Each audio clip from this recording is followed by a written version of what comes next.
You are sick. Genuinely, dangerously sick. Your stomach is cramping. Your body is burning. You have not eaten in 2 days because everything you swallow comes back up. And you are lying on the ground in a forest 50,000 years ago with no doctor, no pharmacy, no word for pharmacy, and no concept of medicine as a discipline. You are going to die. Probably. Unless someone in your group walks into that forest, finds a specific plant among thousands that all look roughly similar, strips the bark or crushes the leaves, mixes it with something else, and gives it to you in a form your wrecked body can actually absorb. And somehow, that is exactly what happens. Not once, not as a lucky guess, but over and over, across thousands of generations, on every inhabited continent, among people who had no chemistry, no biology textbooks, no clinical trials, and no idea what a molecule was. They figured it out anyway. So how did humans, starting with nothing but a forest and a sick friend, invent medicine? Let's start with what most people assume, which is wrong. The assumption is that ancient humans were stumbling around blindly, eating random things, and occasionally getting lucky. That the whole history of early medicine is just one long, painful game of trial and error where somebody ate the wrong berry, died, and everyone else made a mental note. There is some truth to that. Trial and error was part of it, but it was not the whole story, and it was not even the most interesting part. Because the evidence we have suggests something far more deliberate, far more observant, and far older than anyone expected. In 2012, archaeologist Karen Hardy at the Universitat Autònoma de Barcelona published a study in the journal Naturwissenschaften analyzing dental calculus, hardened plaque, from Neanderthal teeth found at El Sidrón Cave in Asturias, Spain. Those Neanderthals lived roughly 49,000 years ago, and embedded in the calculus on their teeth were chemical traces of yarrow and chamomile, two plants with almost no nutritional value. Nobody eats chamomile because they are hungry. You eat chamomile because your stomach hurts. Yarrow is an anti-inflammatory.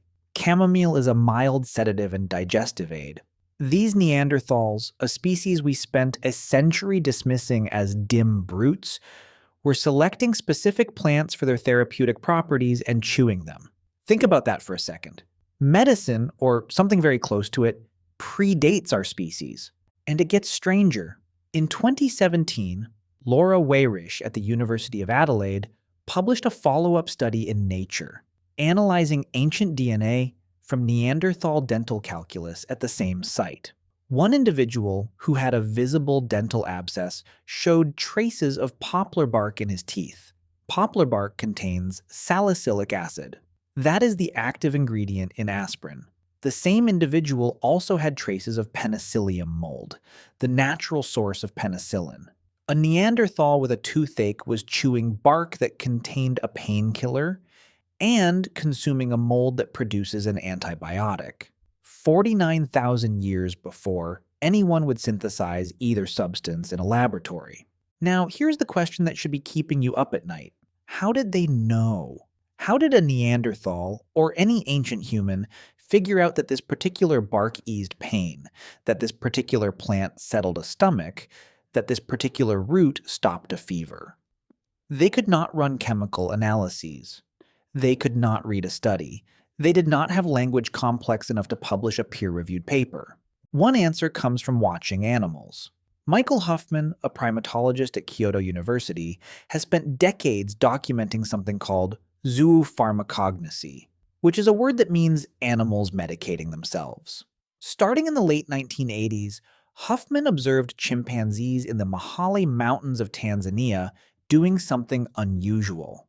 When they were sick, specifically when they had intestinal parasites, they would seek out the leaves of a plant called Aspelia, fold them up, and swallow them whole without chewing. The leaves have tiny hooked bristles on their surface. They pass through the digestive tract intact and physically scour parasites off the intestinal walls. The chimps were not eating for nutrition. They were taking medicine. Huffman also observed sick chimps chewing the bitter pith of the Vernonia amygdalina plant, which contains antiparasitic compounds. Healthy chimps avoid it. Sick chimps seek it out. And here's the connection to us. Early humans lived alongside these animals. They watched them. They noticed. A sick animal eats a specific plant and gets better. You remember that. Your grandmother remembers that. Her grandmother remembers that. Over thousands of years, those observations stack up into something that starts to look a lot like knowledge. And it was not just chimps. Researchers have documented bears digging up and eating osha root, Ligusticum portieri, and rubbing it on their fur after hibernation, likely for its antiparasitic properties. Native American tribes, including the Navajo and Shoshone, observed this behavior and adopted the same root to treat respiratory and skin infections. Pregnant elephants in Kenya have been documented traveling long distances to eat the leaves of a specific tree, Cordia monoica, right before giving birth. Local Kenyan women brew tea from the same tree to induce labor. The animals were the textbook, and early humans were reading it. There is another mechanism that most people overlook, and it is built into your own mouth. Bitter taste. Your tongue has specialized receptors, including one called TAS2R38, that evolved specifically to detect certain plant chemicals, alkaloids, glucosinolates, saponins. These are the compounds that make a plant taste terrible. And here's the thing. Many of those bitter compounds are also bioactive. They are the same chemicals that kill parasites, reduce fevers, suppress inflammation. Strong bitterness warned you away from lethal doses. But mild bitterness, the kind that makes you wince but does not make you vomit, that was a signal. Your body was telling you this plant does something. Over thousands of generations, humans learned to calibrate that signal. Microdosing bitter plants, noticing the effects, adjusting the quantity.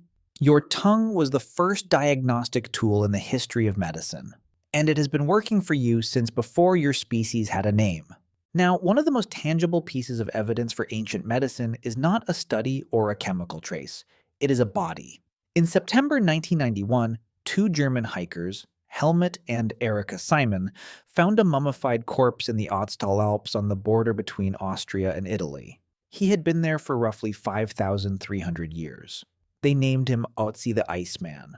And among his possessions, threaded onto leather strings and carried deliberately, were two pieces of a dried fungus called birch polypore, Fomitopsis betulina.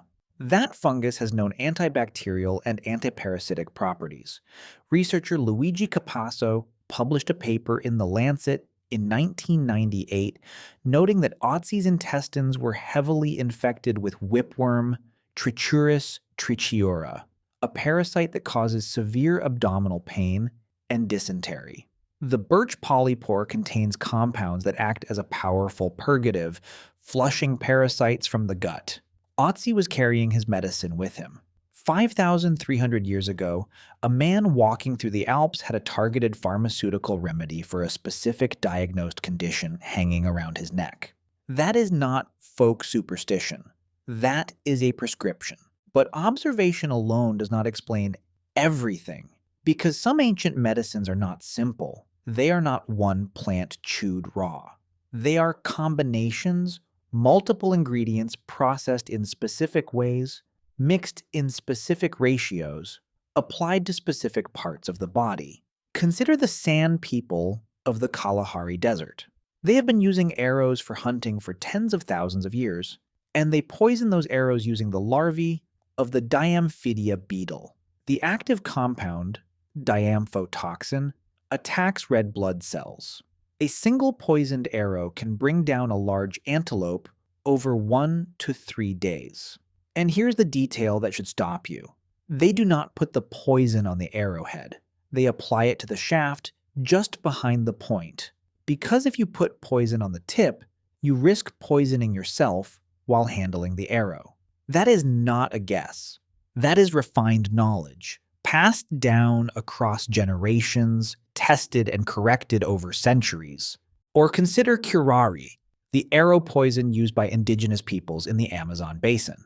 Curare is extracted from plants in the genera Strychnos and Chondrodendron, and the preparation process involves boiling, straining, and concentrating the extract over hours.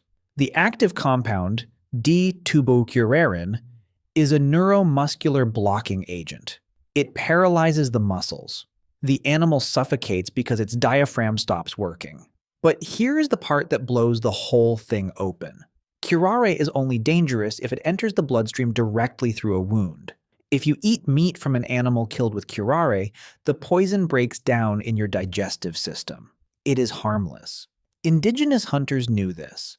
They had figured out the difference between a substance that kills through a wound and a substance that kills when swallowed. They understood a basic principle of pharmacokinetics thousands of years before that word existed. These people were not guessing. They were thinking, and curare eventually became medicine itself. In 1942, Harold Griffith and Enid Johnson in Montreal used D-tubocurarin as a muscle relaxant during surgery. The same compound that indigenous hunters had been using to paralyze prey became the foundation for modern surgical anesthesia. The poison became the cure. That trajectory, from forest to pharmacy, is the entire history of medicine compressed into a single molecule. And it happened in China too. According to legend, an emperor named Shennong the Divine Farmer lived around 2700 BCE and personally tasted hundreds of herbs to test their medicinal properties. The stories say he was poisoned 70 times in a single day and found antidotes each time. Now Shennong is mythological. He probably never existed as a single person. But the text attributed to him, the Shennong Ben Cao Jing, compiled during the Han Dynasty around 200 BCE to 200 CE, is real. It classifies 365 medicinal ingredients into 3 tiers. The top tier, 120 drugs, are non-toxic tonics for long-term health: ginseng, reishi mushroom, licorice. The middle tier, another 120, are mildly toxic compounds for treating specific diseases: ephedra, ginger. And the bottom tier, 125 drugs, are outright toxic substances meant for short-term aggressive treatment of severe illness: aconite, rhubarb. That 3-tier system, safe drugs for maintenance, moderate drugs for treatment, dangerous drugs only when necessary, is essentially the same risk-benefit framework that modern pharmacology uses today, a 2,000-year-old classification system that still makes sense. Now, the oldest written evidence of organized medicine comes from Egypt, and this is where the story shifts from individuals and traditions to institutions. Because Egypt did not just have healers, Egypt had doctors. The earliest physician whose name survives in the historical record is Imhotep, who served under Pharaoh Djoser of the Third Dynasty, around 2650 BCE. He was also the architect who designed the step pyramid at Saqqara, a physician and an architect. The Egyptians thought so highly of him that they deified him roughly 2,000 years after his death, turning him into a god of medicine and healing. The Greeks later identified him with their own healing deity, Asclepius. The first doctor we know by name was worshipped as a god for 2,000 years after he died. That should tell you something about how seriously the ancient world took its healers. The Ebers Papyrus, written around 1550 BCE, is over 20 meters long and contains roughly 700 formulas and remedies for everything from digestive problems to heart disease to eye infections. Some of them are genuinely effective. Honey for wound dressing, which works because honey is antibacterial, its high osmotic pressure draws moisture away from bacteria, and its enzymes produce low doses of hydrogen peroxide. Willow bark for pain and fever, which works because willow contains salicin, the precursor to salicylic acid. Pomegranate root for intestinal worms, which works because it contains pelliterine, an anthelmintic alkaloid that paralyzes the worms. Moldy bread applied to infected wounds, which may have been an accidental early use of penicillin-producing molds. And some of the remedies are, by modern standards, completely insane. Crocodile dung as a contraceptive, fly droppings mixed into ointments. But even the bizarre remedies tell us something important. These people were systematically cataloging what they tried and what happened. They were keeping records. That is not superstition. That is the beginning of a method. Around the same time, the Edwin Smith Papyrus, written about 1600 BCE, but based on material possibly as old as 3000 BCE, describes 48 surgical cases with detailed examinations, diagnoses, and one of three verdicts for each case. An ailment I will treat, an ailment I will contend with, an ailment not to be treated. That third category is extraordinary because it means the physician understood limits, understood that some things were beyond intervention. That kind of clinical honesty is rarer than you would think, even today. And then Greece changed the equation entirely. Around 400 BCE, Hippocrates, a physician from the island of Kos, made an argument that sounds obvious now, but was revolutionary at the time. He said, diseases have natural causes, not divine punishment, not demonic possession, not a curse from a jealous neighbor, natural causes. The body gets sick because something inside it went wrong or because something in the environment affected it, not because the gods were angry. This was the single most important conceptual shift in the entire history of medicine. Because once you accept that disease has natural causes, you can look for natural solutions, you can observe, you can test, you can build a system. Hippocrates and his followers developed the theory of the four humors: blood, phlegm, yellow bile, and black bile, and argued that health was a balance of these fluids. The theory was wrong, completely wrong, but the framework, the idea that health could be understood through observation and adjusted through intervention, that was right. And it dominated Western medicine for the next 2,000 years. Galen of Pergamon, working around 150 CE, expanded the system into a comprehensive medical philosophy that went essentially unchallenged until the Renaissance. Meanwhile, a physician named Dioscorides, a Greek serving in the Roman army around 50 to 70 CE, wrote a book called De Materia Medica. It described roughly 600 plants and over 1,000 medicines. It remained the primary pharmacological reference in both Europe and the Islamic world for over 1,500 years. 15 centuries. One book, written by a military doctor walking behind Roman legions and cataloging every plant he found along the way. Now, when the Roman Empire collapsed, something catastrophic happened to medical knowledge in Europe. It did not disappear entirely, but it fragmented, scattered, and in many places was simply lost. Manuscripts rotted, libraries burned.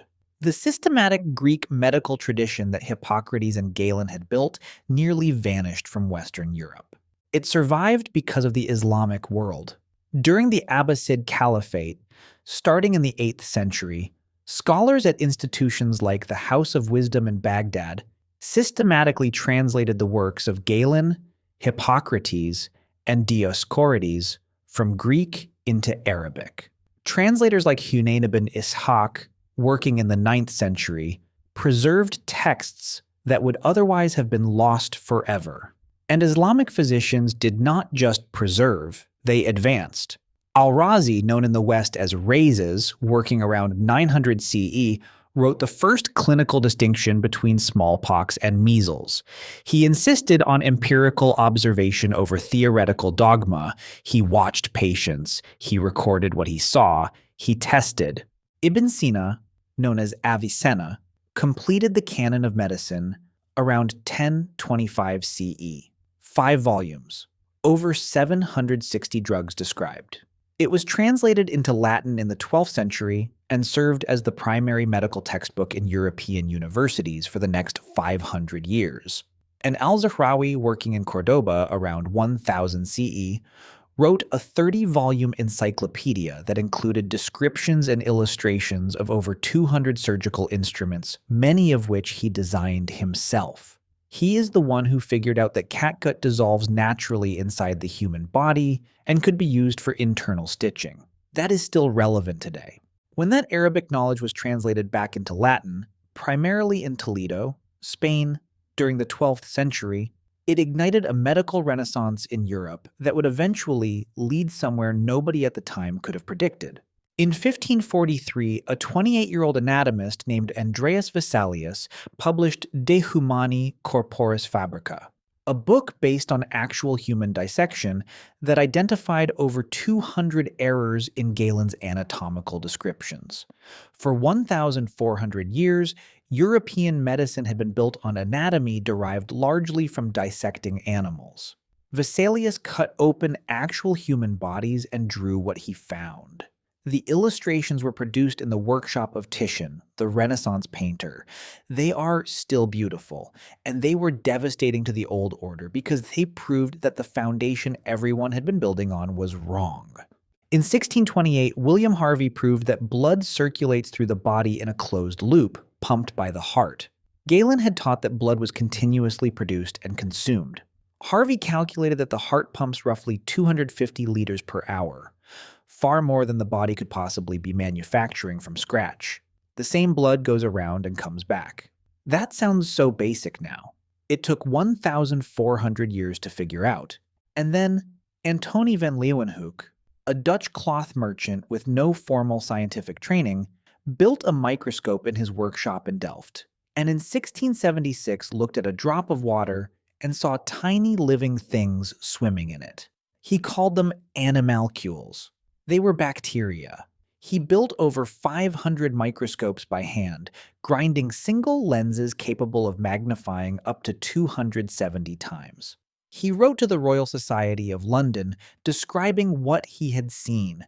Nobody fully understood what those tiny creatures were, or what they did for another 200 years, but he had seen them. He had proven they existed, and the world that existed inside a drop of water was eventually going to explain why people got sick. But before germ theory arrived, there was one more breakthrough that deserves its own moment: vaccination. For centuries, smallpox was one of the most feared diseases on Earth. It killed roughly 30% of the people who caught it and left survivors scarred for life. In China, possibly as early as the 10th century, practitioners developed a technique called variolation. They would take dried smallpox scabs, grind them into powder, and blow them up the nostrils of healthy people through a silver tube. The idea was to give the patient a mild, controlled case that would protect them from the full disease. It worked most of the time. The practice spread to the Ottoman Empire, where Lady Mary Wortley Montagu, wife of the British ambassador, observed it in Constantinople in 1717 and championed it when she returned to England. But variolation was risky. You were still giving someone actual smallpox. In 1796, an English country physician named Edward Jenner noticed something that milkmaids had been saying for years. Women who caught cowpox, a mild disease picked up from infected cows, seemed to never catch smallpox. On May 14, 1796, Jenner took material from a cowpox sore on the hand of a milkmaid named Sarah Nelmes and scratched it into the arm of an 8-year-old boy named James Phipps. The boy developed a mild cowpox infection and recovered. 6 weeks later, Jenner inoculated the boy with actual smallpox material. Phipps did not get sick. He was immune. Jenner tried to publish his findings with the Royal Society. They rejected it. He self-published a pamphlet in 1798 titled An Inquiry into the Causes and Effects of the Variolae Vaccinae. The word vaccine comes from the Latin vacca, meaning cow. The most important medical intervention in human history is named after a farm animal. And it worked because a country doctor listened to milkmaids instead of dismissing them, which brings us to the single most tragic and important story in the history of medicine. In the 1840s, a Hungarian physician named Ignaz Semmelweis was working at the Vienna General Hospital. The hospital had 2 obstetrical clinics. In one, staffed by medical students and doctors, roughly 1 in 6 women died of childbed fever after giving birth. In the other, staffed by midwives, roughly 1 in 50 died. Same hospital, same city, same patients, wildly different death rates. Semmelweis noticed that the doctors and medical students came to the maternity ward directly from the autopsy room, where they had been dissecting corpses with their bare hands. The midwives did not perform autopsies. In 1847, he made everyone wash their hands with chlorinated lime solution before touching a patient. The death rate in his ward dropped from roughly 18% to under 2% almost immediately. He had the answer: handwashing. That was it. And the medical establishment ridiculed him. Doctors were offended by the suggestion that their hands were killing patients. He was dismissed from the hospital. He suffered a breakdown. He was committed to an asylum in 1865, where he died 14 days later at the age of 47. His vindication came after his death when Pasteur and Koch proved germ theory and the world finally understood what Semmelweis had figured out 20 years earlier by just paying attention. Louis Pasteur, working in France in the late 1850s and 1860s, designed an experiment so elegant it is still taught in every biology class on Earth. He put broth in flasks with long, curved swan necks that let air in but trapped dust and microbes in the bend. The broth stayed clear. He broke the necks off. Within days, the broth was cloudy with microbial growth. The conclusion was unavoidable. Things do not spontaneously generate. Germs exist. They travel through the air. They cause contamination, and by extension, they cause disease. Pasteur also developed the process that still bears his name: pasteurization, heating liquids to kill harmful microorganisms without changing the taste. He originally invented it to save the French wine industry from spoilage. Then he turned to vaccines, developing effective immunizations against anthrax in 1881 and rabies in 1885. The first rabies vaccine was tested on a 9-year-old boy named Joseph Meister, who had been severely bitten by a rabid dog. Meister survived. Pasteur had just demonstrated that you could take a disease, weaken it deliberately, and teach the body to fight it. Robert Koch, working in Germany, took it further. In 1882, he identified the specific bacterium that causes tuberculosis. In 1884, he laid out his famous postulates, a set of 4 rules for proving that a specific microbe causes a specific disease. Find the microbe in every sick patient, grow it in a lab, infect a healthy subject with it, find the same microbe again. Clean, logical, repeatable. He won the Nobel Prize in 1905. And a British surgeon named Joseph Lister took Pasteur's germ theory and applied it to the operating room. Before Lister, surgery was essentially a race against infection.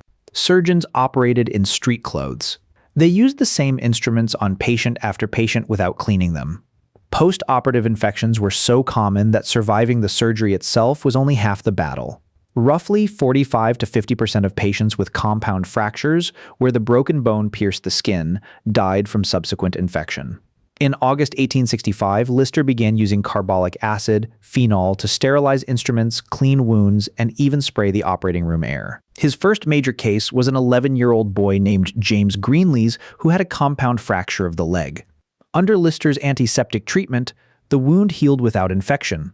He published his findings in The Lancet in 1867. Post-operative mortality in his ward dropped from roughly 45% to 15%. The mouthwash Listerine was named after him in 1879. An entire brand of oral hygiene exists because one surgeon in Glasgow decided to wash his tools. And then, in 1928, something happened that nobody planned. Alexander Fleming, a Scottish bacteriologist at St. Mary's Hospital in London, went on vacation. When he came back, he found that one of his petri dishes, left uncovered by accident, had been contaminated by a mold. The mold was Penicillium notatum, and around the mold, the bacteria he had been growing were dead. A circle of clear space where nothing could grow. He had discovered penicillin. He published it in the British Journal of Experimental Pathology in 1929, and then essentially moved on because he could not figure out how to produce enough of it to matter. A decade later, Howard Florey and Ernst Boris Chain at Oxford picked up where Fleming left off. They purified penicillin and tested it on mice in 1940. It worked. The first human patient was Albert Alexander, a 43-year-old policeman who had scratched his face on a rose thorn and developed a catastrophic infection that had cost him his left eye. On February 12, 1941, they injected him with penicillin. Within 24 hours, his fever dropped. The infection retreated. He was visibly improving, and then they ran out. They had so little of the drug that they were filtering his urine to recover unmetabolized penicillin and re-injecting it. It was not enough. The infection came back. Albert Alexander died on March 15, 1941. That death drove the race to mass-produce penicillin.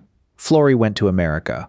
At a USDA lab in Peoria, Illinois, a researcher named Andrew Moyer discovered that using corn steep liquor as a growth medium dramatically increased yields. A lab assistant known as Moldy Mary found a cantaloupe in a Peoria grocery store in 1943 covered in a golden green mold. That mold, Penicillium chrysogenum, produced 200 times more penicillin than Fleming's original strain. By D-Day, June 6, 1944, American pharmaceutical companies were producing 2.3 million doses, enough to treat every Allied soldier wounded in the invasion. Fleming, Florian Chain shared the Nobel Prize in 1945. And here's where the story curves back to the beginning. Because the most remarkable thing about modern medicine is not how far it has traveled from those ancient roots. It is how close it still is. In 1897, Felix Hoffmann at Bayer synthesized acetyl salicylic acid, aspirin, the most widely used drug in history. Its active ingredient is derived from salicylic acid, the same compound found in willow bark, the same substance the Ebers Papyrus recommended 3,400 years earlier, the same compound found in the poplar bark that Neanderthal at El Sidron was chewing 49,000 years ago. The molecule did not change. Our understanding of it did. In 1972, a Chinese pharmaceutical chemist named Tu Yu, working on a classified military project to find a malaria treatment, turned to a 1,600-year-old medical text by the physician G.E. Hong. The text described soaking sweet wormwood in cold water, not boiling it. That detail mattered. Heat destroys the active compound. Tu Yu used low-temperature extraction and isolated artemisinin, a substance that has since saved millions of lives. She won the Nobel Prize in 2015. The answer to one of the deadliest diseases on Earth was sitting in a book that was 1,600 years old, waiting for someone to read it carefully enough. A review by David Newman and Gordon Cragg at the National Cancer Institute, published in the Journal of Natural Products in 2020, found that roughly 33% of all FDA-approved small molecule drugs between 1981 and 2019 were either natural products or directly derived from them.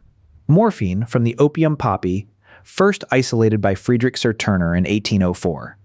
Digitalis from foxglove, documented by William Withering in 1785. Taxol from the bark of the Pacific yew tree, identified by Monroe Wall and Mansukhwani in 1967, now a frontline cancer treatment. A third of our pharmacy shelves are still stocked with things that came from the same forests those first humans walked through. Think about the full arc of that. A Neanderthal chewing poplar bark for a toothache. A man walking through the Alps 5,300 years ago with antifungal medicine hanging from his belt. An Egyptian scribe cataloging 700 remedies on a 20-meter scroll. A Greek military doctor pressing plants between the pages of a book that would remain relevant for 1,500 years. A Persian physician insisting on watching patients instead of reading theories. A country doctor in England listening to milkmaids. A Hungarian doctor washing his hands and being called insane for it. A Scottish bacteriologist finding a moldy petri dish. A Chinese chemist reading a 1,600-year-old recipe. None of them had the full picture. Every single one of them had a piece. And the medicine you take tonight, the pill in your cabinet, the antibiotic your doctor prescribed, it is not a modern invention. It is the latest version of something that started before our species had a name for itself. Somewhere, 50,000 years ago, someone watched a sick animal eat a plant and get better. They remembered it. They told someone that someone told someone else.